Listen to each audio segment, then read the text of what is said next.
بسم اللہ الرحمن الرحیم۔ ایپیسوڈ 9، دنیا کی مکمل تاریخ کے 100 عظیم شخصیات، 100 most influential persons in history. Author Michael Hart, مترجم محمد عاصم بٹ۔ قسط نمبر 41، اولیور کرومویل، 1599 عیسوی تا 1658 عیسوی۔ ذہین اور متاثر کن فوجی رہنما اولیور کرومویل، جس نے انگریزوں کی خانہ جنگی میں پارلیمانی فوجوں کو فتح سے ہمکنار کیا، برطانیہ میں پارلیمانی جمہوریت کو نظام حکومت کے طور پر رائج کرنے کا اصل ذمہ دار ہے۔ کرومویل انگلستان میں ہیڈنگٹن کے مقام پر 1599 عیسوی میں پیدا ہوا تھا۔ نوجوانی میں اس نے ایک ایسے انگلستان کا منظر دیکھا جو مذہبی تنازعات کے تحت شکستہ تھا اور جس پر فرمانرواں بادشاہ مطلق العنان بادشاہت کا حامی تھا۔ کرومویل خود ایک کسان اور معززین شہر میں سے تھا۔ وہ انگلستانی پروٹسٹنٹ فرقے کا پرجوش رکن تھا۔ 1628 عیسوی میں وہ مجلس قانون ساز کا رکن منتخب ہوا۔ وہ تھوڑا ہی عرصہ اس عہدے پر رہا کیونکہ اگلے ہی سال بادشاہ چارلس اول نے مجلس کو منسوخ اور تنہا ملک پر حکومت کرنے کا فیصلہ کیا۔ 1640 عیسوی میں ہی جب بادشاہ کو اسکاٹ لینڈ کے خلاف جنگ کرنے کی خاطر مالی وسائل کی ضرورت محسوس ہوئی تو اس نے ایک نئی مجلس قانون ساز تشکیل دی۔ اس نئی مجلس کا بھی کرومویل رکن بنا تھا۔ اس مجلس نے بادشاہ کی مطلق العنانیت کے خلاف ضمانت طلب کی۔ چارلس اول نے مجلس کی سرپرستی قبول کرنے سے انکار کر دیا۔ 1642 عیسوی میں بادشاہ کی طرفدار اور پارلیمانی فوج کے بیچ جنگ چھڑ گئی۔ کرومویل نے پارلیمانی فوجوں کا ساتھ دیا۔ ہیڈنگٹن واپس آ کر اس نے بادشاہ کے خلاف گھوڑ سواروں کا ایک دستہ تیار کیا۔ اس 4 سالہ جنگ کے دوران اس نے اپنی غیر معمولی عسکری اہلیت کی بنا پر اپنا لوہا منوایا۔ کرومویل نے 2 جولائی 1644 عیسوی کو ہونے والی مارسٹن مور کی سنگین جنگ میں اہم کردار ادا کیا۔ اس جنگ نے صورتحال کو بدل کر رکھ دیا۔ 14 جون 1645 عیسوی کو نیسیبی کی فیصلہ کن جنگ ہوئی جس میں اس نے بہادری اور زیرگی کے جوہر دکھائے۔ 1646 عیسوی میں جنگ کے اختتام پر چارلس اول کو قید کر لیا گیا جبکہ کرومویل کو پارلیمانی فوجوں میں انتہائی کامیاب سپہ سالار تسلیم کیا گیا۔ تاہم امن قائم نہیں ہو سکا کیونکہ پارلیمانی فوجیں مختلف گروہوں میں بٹ گئی تھیں جن کی غایتوں میں خاصے اختلاف رونما ہوئے تھے۔ اگلے برس ہی بادشاہ چارلس قید سے فرار ہوا۔ اس نے اپنی فوجوں کو مجتمع کیا۔ دوسری بار خانہ جنگی شروع ہوئی۔ اس نئے تنازع کا نتیجہ کرومویل کے ہاتھوں بادشاہ کی شکست کی صورت میں نکلا۔ مجلس قانون ساز میں سے اوسط درجے کے اراکین کو خارج اور جنوری 1649 عیسوی میں بادشاہ کو قتل کر دیا گیا۔ انگلستان ایک جمہوری حکومت بن چکا تھا جسے دولت مشترکہ پکارا گیا۔ عارضی طور پر اس پر ریاستی مجلس کی حکومت رہی جس کا صدر نشین کرومویل تھا۔ تاہم شاہ پرستوں نے جلد ہی آئرلینڈ اور اسکاٹ لینڈ میں اقتدار حاصل کر لیا اور مرحوم بادشاہ کے بیٹے چارلس دوم کی حمایت کر دی۔ کرومویل کی فوجیں کامیابی کے ساتھ آئرلینڈ اور اسکاٹ لینڈ میں گھس گئیں۔ جنگوں کا یہ طویل سلسلہ 1652 عیسوی میں شاہ پرست فوجوں کی فیصلہ کن شکست پر منتج ہوا۔ اب جنگ تمام ہو چکی تھی۔ یہ نئی حکومت کی تشکیل کا وقت تھا۔ آئینی ڈھانچہ تیار کرنے کا مسئلہ درپیش ہوا جو نئی حکومت کی ایک بڑی ذمہ داری تھی۔ کرومویل کی زندگی میں یہ مسئلہ حل نہ ہو سکا۔ پروٹسٹنٹ فرقے کا حامی سپہ سالار مطلق العنان بادشاہت کے خلاف جنگ میں فوجوں کو فتح مند تو بنا سکتا تھا لیکن اس کی طاقت اور حیثیت دونوں اپنے حامیوں کے سماجی تنازعات کو حل کرنے کی سکت نہیں رکھتی تھیں اور نہ انہیں ایک نئے آئین کے لیے باہم متفق کر سکیں کیونکہ یہ اختلافات بری طرح سے مذہبی اختلافات کے ساتھ جڑے ہوئے تھے جنہوں نے پروٹسٹنٹ فرقے کے لوگوں کو آپس میں اور رومن کیتھولک کے حامیوں کو بھی گروہوں میں بانٹ دیا تھا۔ جب کرومویل اقتدار میں آیا تو پارلیمنٹ کا وہ حصہ جو باقی رہ گیا تھا بہت مختصر تھا اور غیر نمائندہ اور انتہا پسند اقلیت پر مشتمل تھا۔ اول تو کرومویل نے نئے انتخابات کے انعقاد کے لیے مذاکرات کیے۔ جب مذاکرات ناکام ہو گئے تو اس نے 20 اپریل 1653 عیسوی میں جبراً اس مختصر پارلیمنٹ کو کل عدم قرار دے دیا۔ اس کے بعد 1658 عیسوی میں کرومویل کی وفات تک 3 مختلف مجالس مشتعل ہوئیں اور منسوخ کی گئیں۔ 2 مختلف آئین اپنائے گئے لیکن کوئی کامیابی کے ساتھ عائد نہ کیا جا سکا۔ اس دور میں کرومویل نے فوجی طاقت کے بل پر حکومت کی تھی۔ دراصل وہ ایک فوجی آمر تھا، تاہم جمہوری روایات کے قیام کے لیے اس کی مسلسل کاوشوں اور اس کے تخت نشین ہونے کی پیشکش کو ٹھکرانا یہ ظاہر کرتا ہے کہ وہ عمومی معنوں میں ایک فوجی آمر ہرگز نہیں تھا۔ ایسا اسے مجبوراً کرنا پڑا، جو اس کے حامیوں کی ایک قابل عمل حکومت تشکیل نہ دے پانے کی نااہلیت کے باعث ہوا تھا۔ 1653 عیسوی سے 1658 عیسوی تک لارڈ پروٹیکٹر کے خطاب کے ساتھ وہ انگلستان، اسکاٹ لینڈ اور آئرلینڈ پر حکومت کرتا رہا۔ ان 5 برسوں میں کرومویل نے برطانیہ کو ایک عمدہ حکومت اور ایک مربوط انتظامیہ کا نمونہ پیش کیا۔ اس نے متعدد سخت قوانین کو بہتر بنایا اور تعلیم کے فروغ کے لیے اقدامات کیے۔ وہ مذہبی رواداری کا حامی تھا۔ اس نے یہودیوں کو انگلستان میں آباد کاری اور اپنی مذہبی رسومات کی آزادانہ ادائیگی کی اجازت دی، جبکہ یہودیوں کو قریب 3 صدیاں قبل بادشاہ ایڈورڈ اول نے ملک بدر کر دیا تھا۔ کرومویل نے ایک کامیاب خارجہ حکمت عملی بھی وضع کی۔ وہ ملیریا میں مبتلا ہو کر 1658 عیسوی میں لندن میں فوت ہوا۔ کرومویل کا سب سے بڑا بیٹا رچرڈ کرومویل اس کا جانشین بنا، تاہم وہ زیادہ عرصہ حکومت نہ کر سکا۔ 1660 عیسوی میں چارلز دوم از سر نو تخت پر قابض ہو گیا۔ اولیویر کرومویل کے تمام طرفداروں کو چن چن کر سولی پر ٹانگ دیا گیا، لیکن یہ ظالمانہ اقدام اس حقیقت کو دبا نہیں سکا کہ شاہی مطلق العنانیت کا دور گزر چکا تھا۔ چارلز دوم کو اس کا مکمل احساس تھا۔ اس نے پارلیمنٹ کی برتری پر اعتراض کرنے کی کوشش نہیں کی۔ جب اس کے جانشین جیمز دوم نے شاہی مطلق العنانیت کی احیاء کی سعی کی تو اسے 1688 عیسوی کے انقلاب سے دوچار ہونا پڑا تھا۔ اس کا نتیجہ وہی نکلا جس کی خواہش کرومویل نے 1640 عیسوی میں کی تھی۔ ایک آئینی بادشاہت قائم ہوئی جس میں بادشاہ پارلیمنٹ کے ماتحت تھا اور جو مذہبی رواداری پر اصرار کرتی تھی۔ اس کی وفات کے بعد 3 صدیوں میں اولیویر کرومویل کی شخصیت متنازع فی رہی۔ متعدد ناقدین نے اسے ایک منافق ثابت کیا اور کہا کہ ایک طرف تو وہ ہمیشہ پارلیمنٹ کی برتری کی راگنی الاپتا تھا اور خود مختارانہ انتظامی حکومت کا مخالف رہا، لیکن اسی نے عسکری آمریت بھی قائم کی۔ تاہم اکثریت کا خیال یہ تھا کہ کرومویل واقعتاً جمہوری روایت سے مخلص تھا، تاہم حالات اس کے قابو سے باہر ہو گئے اور اسے آمرانہ اختیارات کو استعمال کرنا پڑا۔ سیاست میں کرومویل نے کبھی فریب نہیں کیا تھا، نہ تخت نشینی قبول کی، نہ ہی مستقل آمریت کے قیام کی سعی کی۔ اس کا دور حکومت عمومی طور پر معتدل اور بردبار حکمت عملی پر مبنی تھا۔ تاریخ پر کرومویل کے اثرات کا تعین آخر کیوں کر ممکن ہو، اس کی بنیادی اہمیت ایک شاندار فوجی قائد کی حیثیت سے بنتی ہے جس نے انگریزوں کی خانہ جنگی میں شاہی فوجوں کو شکست فاش دی۔ جنگ کے ابتدائی مراحل میں پارلیمانی فوجیں مختلف محاذوں پر پٹ چکی تھیں۔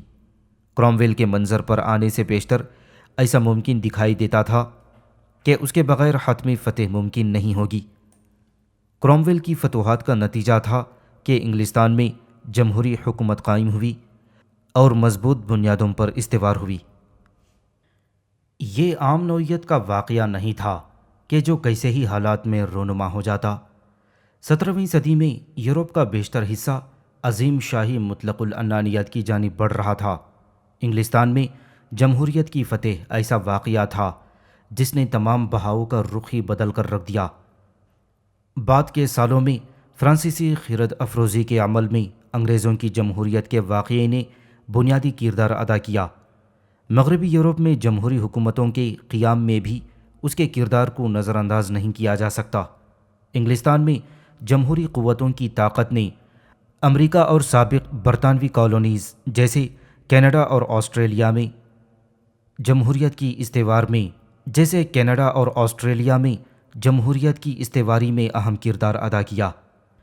اگرچہ کہ انگلستان دنیا کے ایک مختصر خطے پر محیط ہے، لیکن جمہوریت انگلستان سے نکل کر ان گوشوں میں بھی پھیل گئی جو مختصر ہرگز نہیں تھے۔ اولیور کرومویل کو اس فہرست میں ایک نمایاں درجہ دیا جانا چاہیے۔ ہاں، البتہ انگلستان اور امریکہ میں جمہوری اداروں کی تشکیل کے لیے فلسفی جان لاک بھی برابر اعزاز کا مستحق ہے۔ کرومویل کی اہمیت کا تعین کرنا قدر مشکل ہے۔ وہ ایک عملی انسان تھا، جبکہ لاک ایک مفکر تھا۔ تاہم جان لاک کے دور کی فکر انگیز صورتحال کے پیش نظر یہ کہا جا سکتا ہے کہ اگر لاک منظر پر نہ بھی آتا، اس سے مماثل افکار جلد ہی ضرور پیش کر دیے جاتے، جبکہ دوسری طرف اگر کرومویل نہ ہوتا تو اس امر کا قوی امکان موجود ہے کہ پارلیمانی فوجیں اس خانہ جنگی میں ضرور بازی ہار جاتیں۔ قسط نمبر 42 الیگزینڈر گراہم بیل 1847 عیسوی تا 1922 عیسوی۔ ٹیلی فون کا بانی الیگزینڈر گراہم بیل 1847 عیسوی میں اسکاٹ لینڈ کے شہر ایڈنبرگ میں پیدا ہوا۔ وہ چند سال ہی باقاعدہ اسکول گیا تھا۔ صوتی آوازوں کی تشکیل نو کے عمل میں بیل کی دلچسپی بالکل فطرتی طور پر پیدا ہوئی تھی، کیونکہ اس کا باپ علم الافعال الاعضاء، زبان کی درستی اور بہروں کی تربیت کا ماہر تھا۔ 1871 عیسوی میں بیل میساچوسیٹس میں بوسٹن منتقل ہو گیا۔ 1875 عیسوی میں وہاں اس نے ٹیلی فون کی ایجاد سے متعلق دریافتیں کیں، اور فروری 1877 عیسوی میں اس نے اپنی ایجاد کی سند حق حاصل کی۔ چند ہفتوں کے بعد اسے یہ سند مل گئی۔ یہ امر باعث دلچسپی ہے کہ ایک شخص ایلیشا گرے نے بھی اس سے مشابہ ایک آلے کی سند حق ایجاد کی درخواست دی، لیکن وہ اسی روز بیل سے کچھ دیر بعد وہاں پہنچا، سو وہ سند حاصل نہ کر سکا۔ سند حاصل ہونے کے تھوڑے ہی عرصے بعد فیلاڈیلفیا میں 100 سالہ نمائش میں اپنی ایجاد ٹیلی فون کا مظاہرہ کیا۔ لوگوں نے اس میں گہری دلچسپی لی اور اسے انعام ملا۔ ویسٹرن یونین ٹیلی گراف کمپنی نے، جسے یہ ایجاد $1,00,000 کے عوض بیچنے کی پیشکش کی گئی تھی، اسے لینے کا فیصلہ کر لیا۔ جولائی 1877 عیسوی میں بیل اور اس کے رفقا نے خود اپنا ادارہ بنایا۔ یہ موجودہ American telephone and telegraph company کا جد تھا۔ ٹیلی فون کو بڑی تیزی سے تجارتی سطح پر کامیابیاں حاصل ہوئیں۔ AT&T جلد ہی دنیا کا سب سے بڑا نجی کاروباری ادارہ بن چکا تھا۔ بعد ازاں یہ متعدد چھوٹی کمپنیوں کی صورت میں تقسیم ہو گیا۔ بیل اور اس کی بیوی کو، جنہوں نے مارچ 1879 عیسوی میں اس ٹیلی فون کمپنی کے 15% حصص خریدے، اس بات کا معمولی اندازہ تھا کہ کس حیران کن حد تک یہ ادارہ منافع بخش ثابت ہوگا۔ انہوں نے 7 مہینوں کے بعد ہی قریب $250 فی جزو کے حساب سے تمام حصص بیچ دیے۔ نومبر تک شیئرز کی قیمت $1,000 تک جا پہنچی تھی۔ مارچ میں جب حصص کی قیمت $65 تک جا پہنچی تو بیل سے اس کی بیوی نے کہا کہ حصص کی قیمت اس سے زیادہ کبھی نہیں بڑھے گی، سو وہ اپنے حصص فوراً فروخت کر دے۔ 1881 عیسوی میں انہوں نے ناعاقبت اندیشی سے اپنے بقیہ حصص کا تیسرا حصہ فروخت کر دیا۔ تاہم 1883 عیسوی تک وہ قریب $1 ملین کے مالک بن چکے تھے۔ ٹیلی فون کی ایجاد نے بیل کو امیر بنا دیا تھا، لیکن اس نے اپنی تحقیقات کا کام کبھی منقطع نہ کیا۔ وہ دیگر متعدد کارآمد آلات ایجاد کرنے میں کامیاب ہوا۔ اس کی دلچسپیاں متنوع تھیں، تاہم اس کا بنیادی مقصد بہرے پن کو ختم کرنا ہی تھا۔ در حقیقت اس کی بیوی بہری تھی، جسے وہ شادی سے پہلے پڑھاتا تھا۔ اس کے 2 بیٹے اور 2 بیٹیاں ہوئیں۔ لڑکے بچپن میں ہی فوت ہو گئے۔ 1882 عیسوی میں بیل کو امریکہ کی شہرت مل گئی۔ 1922 عیسوی میں اس کا انتقال ہوا۔ بیل کے اثرات کا اندازہ ہمیں اس کی ایجاد ٹیلی فون کے اثرات سے ہی ہوگا۔ میرے خیال میں چند ہی ایجادات ایسی ہیں جنہیں یوں وسیع پیمانے پر استعمال کیا گیا اور جنہوں نے روزمرہ انسانی زندگی پر ایسے گہرے اثرات ثبت کیے۔ میں نے بیل کو مارکونی سے کم درجہ دیا ہے، کیونکہ ٹیلی فون کی نسبت ریڈیو ایک زیادہ ہمگیر ایجاد ہے۔ جو گفتگو ٹیلی فون پر ہو سکتی ہے وہ ریڈیو پر بھی ممکن ہے۔ تاہم چند صورت احوال ایسی ہیں جہاں ریڈیو سے پیغام رسانی زیادہ ممکن العمل ہے، جیسے اڑتے ہوئے جہاز میں۔ اگر صرف بات یہاں تک ہی ہوتی تو بیل کو مارکونی سے کہیں کم درجہ دیا جاتا، لیکن دو امور قابل غور ہیں۔ اول یہ کہ اگرچہ ٹیلی فون پر ہونے والی گفتگو ریڈیو سے بھی ممکن ہے، تاہم ہمارے ٹیلی فون کے تمام نظام کو ریڈیو کے مساوی نظام سے مبدل کرنا نہایت دشوار ہو سکتا ہے۔ دوم، بیل پہلا شخص تھا جس نے آوازوں کو دوبارہ پیدا کرنے کا طریقہ ایجاد کیا۔ مزید یہ کہ اس طریقہ کار کو بعد ازاں ریڈیو ریسیور، ریکارڈ پلیئر اور متعدد دیگر آلات میں بھی استعمال کیا گیا ہے۔ سو میری رائے میں مارکونی کی نسبت گراہم بیل کی اثر انگیزی کی شرح معمولی سی ہی کم ہے۔ قسط نمبر 43، الیگزینڈر فلیمنگ، 1881 عیسوی تا 1955 عیسوی۔ پینیسلین کا دریافت کنندہ الیگزینڈر فلیمنگ اسکاٹ لینڈ کے شہر لاکفیلڈ میں 1881 عیسوی میں پیدا ہوا۔ لنڈن میں medical school of Saint Mary's hospital سے گریجویشن کرنے کے بعد فلیمنگ علم مناحت یعنی ایمینولوجیکل تحقیقات میں مصروف ہو گیا۔ بعد ازاں جنگ عظیم اول کے دوران فوجی معالج کی حیثیت سے اس نے متعدد زخموں پر تحقیق کی۔ اس نے معلوم کیا کہ متعدد جراثیم کش ادویات جراثیم کی نسبت جسم کے خلیوں کو زیادہ مجروح کرتی ہیں۔ ضرورت اس امر کی تھی کہ کوئی ایسی دوا ہو جو بیکٹیریا کو تو مار ڈالے مگر انسانی خلیوں کو گزن نہ پہنچائے۔ جنگ کے بعد فلیمنگ سینٹ میریز ہاسپٹل واپس آیا۔ 1922 عیسوی میں اپنے تحقیقی کام کے دوران اس نے ایک عنصر دریافت کیا جسے اس نے لائسوزائم کا نام دیا۔ یہ ہر مادہ انسانی جسم میں ہی پیدا ہوتا ہے اور آنسوؤں اور بلغم میں بھی شامل ہوتا ہے۔ یہ انسانی خلیوں کے لیے نقصان دہ نہیں ہے۔ یہ خاص جرثوموں کو مار دیتا ہے، لیکن بدقسمتی سے ان جراثیم کے لیے زیادہ مضرت رساں نہیں تھا جو انسان کو شدید نقصان پہنچاتے تھے۔ یہ دریافت اگرچہ دلچسپ تھی مگر زیادہ اہمیت اختیار نہیں کر سکی۔ 1928 عیسوی میں فلیمنگ نے عظیم دریافت کی۔ اس کی تجربہ گاہ کے مکروب بیکٹیریا کی پیدا آوری کھلی ہوا میں عیاں ہو گئی، جس نے سانچے کی فضا کو آلودہ کر دیا۔ فلیمنگ نے دیکھا کہ سانچے کے ارد گرد پیدا آوری کے علاقے میں بیکٹیریا کا خاتمہ ہو گیا۔ وہ اس نتیجے پر پہنچا کہ سانچے میں ایسا مواد پیدا ہوا جو مکروب عنبی بیکٹیریا یعنی اسٹافلوکوکس بیکٹیریا کے لیے مہلک تھا۔ وہ جلد ہی یہ ثابت کرنے کے قابل ہو گیا کہ ایسا ہی مواد کئی دوسری طرح کے مضرت رساں بیکٹیریا کو اس کی نشو و نما ہونے سے روکتا ہے۔ اس نے اس کا نام اس سانچے پینیسیلیم نوٹم کے نام پر جو اسے پیدا کرتا تھا پینیسلین رکھا۔ یہ انسانی جسم اور جانوروں کے لیے نقصان دہ نہیں تھا۔ فلیمنگ کی تحقیق کے نتائج 1929 عیسوی میں شائع ہوئے، تاہم اسے زیادہ عوامی توجہ حاصل نہ ہو سکی۔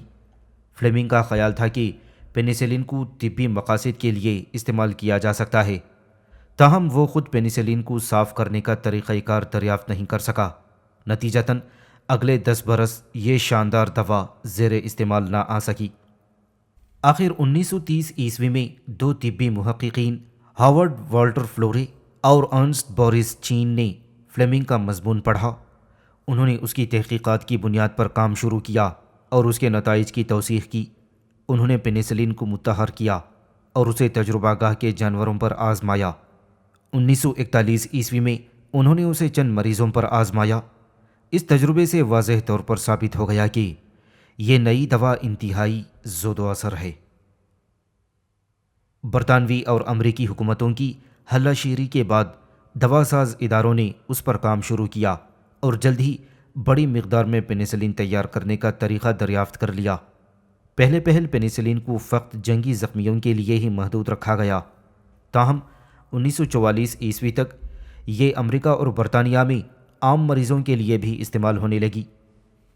1945 عیسوی میں جب جنگ ختم ہوئی، پینیسلین کا استعمال دنیا بھر میں پھیل گیا۔ پینیسلین کی دریافت نے دیگر جراثیم کش ادویات کے دریافت کے کام کو تحریک دی۔ یہ تحقیقات متعدد معجزاتی ادویات کی دریافت پر منتج ہوئی، تاہم پینسولین ان میں سے سب سے زیادہ استعمال ہونے والی جراثیم کش دوا تھی۔ پینسولین کا ایک فائدہ یہ بھی ہے کہ یہ استعمال میں بہت محفوظ ہے۔ پینسلین کی 50,000 یونٹ جتنی مقدار چند متعدد امراض کے لیے مؤثر تھی، تاہم پینسلین کے 100 ملین یونٹ جتنی مقدار کے ٹیکے ہر روز لگائے گئے اور اس سے منفی اثرات پیدا نہیں ہوئے۔ ہاں، خاص لوگوں کو پینسلین سے الرجی ہو جاتی ہے، جبکہ لوگوں کی اکثریت اس کے اعتماد اور احساس تحفظ کے ساتھ استعمال کر سکتی ہے۔ پینسلین نے لاکھوں افراد کی زندگیاں بچائی ہیں، مستقبل میں بھی لوگ اس سے مستفید ہوں گے۔ لوگوں کی کم تعداد ہی فلیمنگ کی اس اہم ایجاد سے شاکی ہے۔ اس فہرست میں فلیمنگ کے درجے کے تعین میں سب سے اہم بات یہی ہے کہ یہ طے کیا جائے کہ فلورے اور چین کو اس اعزاز کے کس قدر حصے کا مستحق قرار دیا جائے۔ تاہم میرے خیال میں تو اصل اعزاز فلیمنگ کو ہی ملتا ہے، جس نے حقیقتاً اسے ایجاد کیا۔ اس کے بغیر پینسولین کی دریافت کا واقعہ بہت زیادہ التوا کا شکار ہو جاتا۔ اس کی تحقیقات کی اشاعت کے بعد یہ ناگزیر تھا کہ جلد یا بدیر اس دوا کی پیداوار اور تطہیر کے نئے ترقی یافتہ طریقہ کار دریافت کر لیے جاتے۔ فلیمنگ کا ایک ہی بچہ تھا۔ 1945 عیسوی میں اسے اس دریافت پر نوبل انعام ملا، جسے فلورے اور چین میں بھی تقسیم کیا گیا۔ پھر 1955 عیسوی میں وہ فوت ہوا۔ قسط نمبر 44 جان لاک 1632 عیسوی تا 1704 عیسوی۔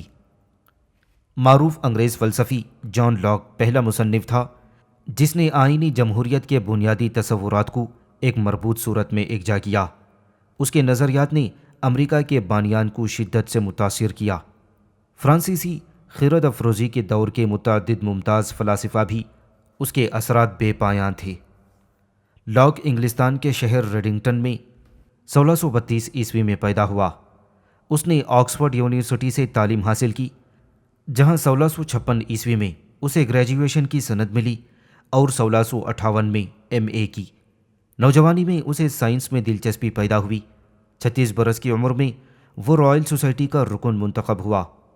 معروف کیمیا دان رابرٹ بوائل سے اس کے دیرینہ تعلقات تھے۔ بعد ازاں آئزک نیوٹن بھی اس کے قریبی دوستوں میں شامل ہو گیا۔ اسے علم طب میں بھی دلچسپی تھی۔ اس شعبے میں اس نے بیچلرز ڈگری حاصل کی، تاہم عملی طور پر اس کا اطلاق کم ہی کیا۔ نواب شیفٹسبری سے ملاقات اس کی زندگی کا ایک اہم واقعہ ثابت ہوا۔ وہ اس کا سیکریٹری اور خاندانی معالج بن گیا۔ شیفٹسبری سیاسی آزاد خیالی کا حامی تھا۔ اپنی انہی سیاسی سرگرمیوں کے باعث وہ بادشاہ چارلز دوم کے دور میں قید بھی ہوا تھا۔ 1682 عیسوی میں شیفٹسبری ہالینڈ فرار ہو گیا، جہاں وہ اگلے ہی برس مر گیا۔ شیفٹسبری سے اپنے دیرینہ مراسم کے باعث خود لاک مشکوک افراد میں شمار کیا جاتا تھا۔ 1683 عیسوی میں وہ بھی ہالینڈ بھاگ گیا۔ وہ چارلز کے جانشین بادشاہ جیمز دوم کے تخت نشین ہونے اور پھر 1688 عیسوی میں انقلاب کے ذریعے اس کی دست برداری تک وہیں مقیم رہا۔ پھر 1669 عیسوی میں وہ گھر واپس آیا اور انگلستان میں رہنے لگا۔ اس نے مجرد زندگی گزاری اور 1704 عیسوی میں فوت ہوا۔ جس معروف کتاب سے اسے شہرت حاصل ہوئی وہ انسانی فہم سے متعلق ایک مضمون این ایسے کنسرننگ ہیومن انڈرسٹینڈنگ جو 1690 عیسوی میں شائع ہوئی تھی، جس میں اس نے انسانی علم کے مبدا، حیت اور حدود پر مفصل بحث کی۔ لاک کی فکر بنیادی طور پر تجزیت پسندانہ تھی، جبکہ اس کے افکار پر فرانسس بیکن اور رینے ڈیکارٹ کے اثرات واضح ہیں۔ لاک کے افکار نے جارج برکلے، ڈیوڈ ہیوم اور ایمنوئل کینٹ جیسے مفکرین پر گہرے اثرات مرتب کیے۔ اگرچہ اس کی مذکورہ بالا کتاب لاک کی بہترین تصانیف اور فلسفے کی کلاسیکی ادب میں شمار ہوتی ہے، تاہم اس کی سیاسی تحریروں کی نسبت تاریخی ارتقاء پر اس کتاب کے اثرات کم ہیں۔ اپنی کتاب تحمل پسندی سے متعلق ایک خط میں جو پہلی بار 1989 عیسوی میں مصنف کے نام کے بغیر اشاعت پذیر ہوا تھا، لاک نے یہ موقف اختیار کیا ہے کہ ریاست کو لوگوں کی مذہبی آزادی پر قدغن نہیں لگانی چاہیے۔ وہ پہلا انگریز نہیں تھا جس نے پروٹسٹنٹ فرقے کے حوالے سے عیسائیوں کو تحمل کا سبق پڑھایا تھا، تاہم اس کی حکمت عملی کے لیے رائے عامہ کو بہتر بنانے میں تحمل یعنی ٹالریشنس اور بردباری پر اس کے مضبوط دلائل نے بڑا اہم کردار ادا کیا۔ مزید برآں لاک نے تحمل کی نصیحت کو غیر مسیحیوں کے لیے بھی صادق قرار دیا۔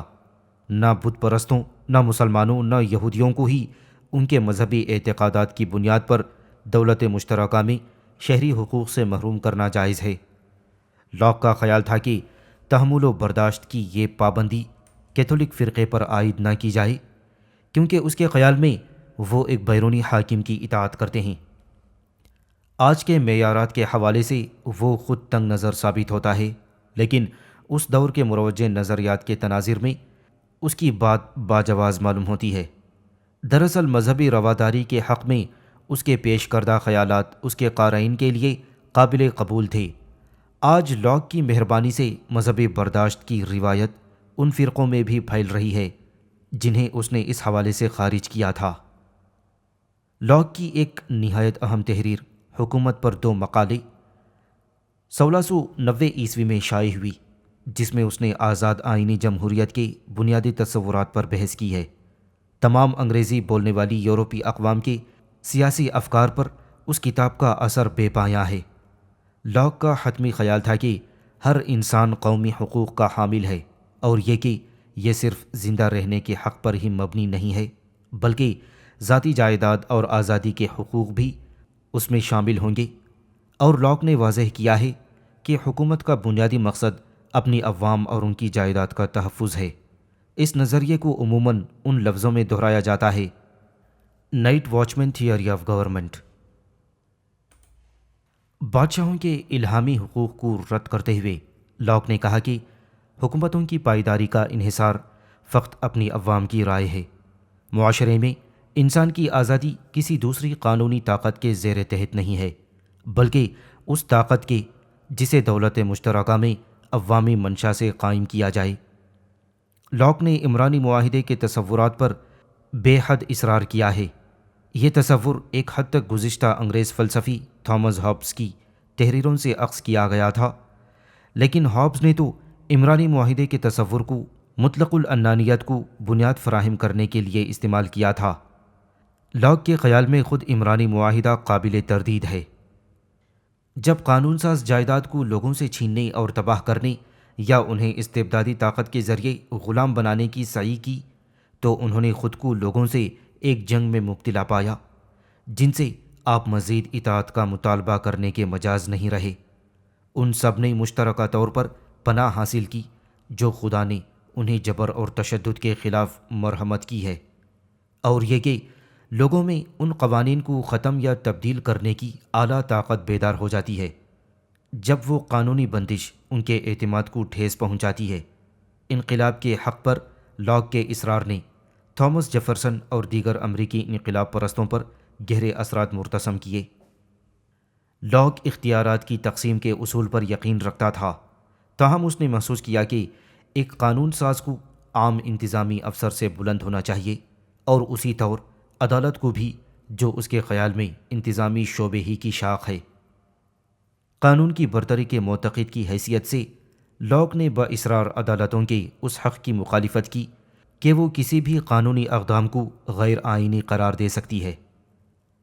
لاک کا اکثریت کی حکمرانی کے اصول پر گہرا اعتقاد تھا۔ اس نے صراحت سے یہ بیان کیا کہ ایک حکومت کے پاس غیر محدود حقوق ہونے کا کوئی جواز نہیں ہے۔ ایک اکثریت کا انسانوں کے فطری حقوق پر تسلط نہیں ہے، اور کوئی حکومت اپنی عوام کی منشا کے بغیر اس کی نجی املاک پر قابض نہیں ہو سکتی۔ امریکہ میں اس نظریے کو اس نعرے کی صورت میں پیش کیا گیا کہ کسی واضح نمائندگی کے بغیر محصولات کا تقاضا نہیں کیا جائے گا۔ تاریخ کے آئندہ واقعات سے یہ ثابت ہوا کہ لاک نے قریب 1 صدی قبل امریکی انقلاب کے سبھی اہم نظریات کو بیان کر دیا تھا۔ تھامس جیفرسن پر اس کے اثرات حیران کن ہیں۔ لاک کے نظریات یورپ کے اہم ملکوں میں سرایت کر گئے، خاص طور پر فرانس میں ان کا کردار ایک بالواسطہ اہم عنصر کی حیثیت سے تھا، جیسے انقلاب فرانس اور انسانی حقوق کا فرانسیسی معاہدہ وغیرہ کے معاملات میں، اگرچہ والٹائر اور تھامس جیفرسن جیسی شخصیات لاک سے زیادہ مقبول ہیں، اس کی تحریروں نے برتری حاصل کی اور ان پر اپنے اثرات چھوڑے۔ یہ بات معقول معلوم ہوتی ہے کہ فہرست میں اس کا نام ان دونوں سے بلند ہونا چاہیے۔ قسط نمبر 45، لڈوگ وان بیتھوون، 1770 عیسوی تا 1827 عیسوی۔ دنیا کا عظیم ترین موسیقار لڈوگ وان بیتھوون 1770 عیسوی میں جرمنی کے شہر بون میں پیدا ہوا۔ ابتدائی عمر میں ہی اس نے اپنے جوہر کا لوہا منوایا۔ اس کی ابتدائی دھنیں 1783 عیسوی میں چھپیں۔ نوجوانی میں وہ ویانا گیا جہاں وہ موزارٹ سے متعارف ہوا، تاہم یہ ملاقات بہت مختصر تھی۔ 1792 عیسوی میں وہ دوبارہ ویانا گیا اور کچھ مدت کے لیے ہائیڈن سے حصول علم کیا، جو تب ویانا کا نمایاں موسیقار تھا۔ موزارٹ 1 سال قبل ہی فوت ہو چکا تھا۔ بیتھوون تمام عمر ویانا میں ہی مقیم رہا، جو کہ تب دنیا میں موسیقی کا گہوارہ تھا۔ پیانو بجانے میں اس کی مہارت نے سبھی کو حیرت زدہ کر دیا۔ وہ بطور استاد اور فنکار نہایت کامیاب رہا۔ وہ جلد ہی ماہر موسیقار بھی ہو گیا۔ اس کی دھنوں کی خوب پذیرائی ہوئی۔ عمر کی 20ویں دہائی میں اس نے بآسانی انہیں پبلشرز کو بیچ دیا۔ عمر کی 20ویں دہائی کے اواخر میں ہی اس میں بہرے پن کے علامات ظاہر ہونا شروع ہو گئی تھیں۔ نوجوان موسیقار اس بدشگونی پر نہایت پریشان خاطر ہوا۔ ایک بار اس نے خودکشی کی بھی کوشش کی۔ 1802 عیسوی سے 1815 عیسوی کے درمیانی برسوں کو بیتھوون کی فنکارانہ زندگی کا وسطی دوران یا تصور کیا جاتا ہے۔ اس وقفے میں اس کے بہرے پن میں استبداد آیا اور وہ لوگوں سے الگ تھلگ رہنے لگا۔ اس کے بڑھتے بہرے پن سے لوگوں نے غیر ضروری طور پر یہ تاثر قائم کیا کہ وہ مردم بیزار ہو گیا ہے۔ اس کے متعدد عورتوں سے معاشقے تھے، تاہم اس کا اختتام ناخوشگوار ہوا۔ اس نے مجرد زندگی گزاری۔ بیتھوون کا فن بدستور اوج کمال پر فائز رہا۔ وقت گزرنے کے ساتھ ساتھ اس کی توجہ اس دور کے سامعین کی دلچسپی کی موسیقی کی طرف کم ہوتی گئی، تاہم وہ پھر بھی مقبول و معروف رہا۔ عمر کی چوتھی دہائی کے اواخر میں بیتھوون مکمل بہرا ہو گیا۔ نتیجتاً اس نے اپنے فن کے عوامی مظاہرے اکثر ترک کر دیے اور مکمل خلوت گزین ہو گیا۔ اس کی دھنیں کم تھیں اور انہیں سمجھنا دشوار تھا۔ اب وہ بنیادی طور پر اپنے لیے اور مستقبل کے مثالی سامعین کے لیے دھنیں ترتیب دینے لگا۔ اس پر یہ دعویٰ کرنے کا الزام دھرا جاتا ہے کہ اس نے ایک ناقد سے کہا، یہ دھنیں آپ کے لیے نہیں ہیں بلکہ آنے والے دور کے لیے ہیں۔ یہ قسمت کا انتہائی بہیمانہ ستم تھا کہ یہ بے انتہا قابل موسیقار بہرے پن کی بیماری کا شکار ہوا۔ بیتھوون نے ارادے کی مافوق الانسانی کاوش سے اپنے بہرے پن کے باوجود اپنی دھنوں کے معیار کو برقرار رکھا۔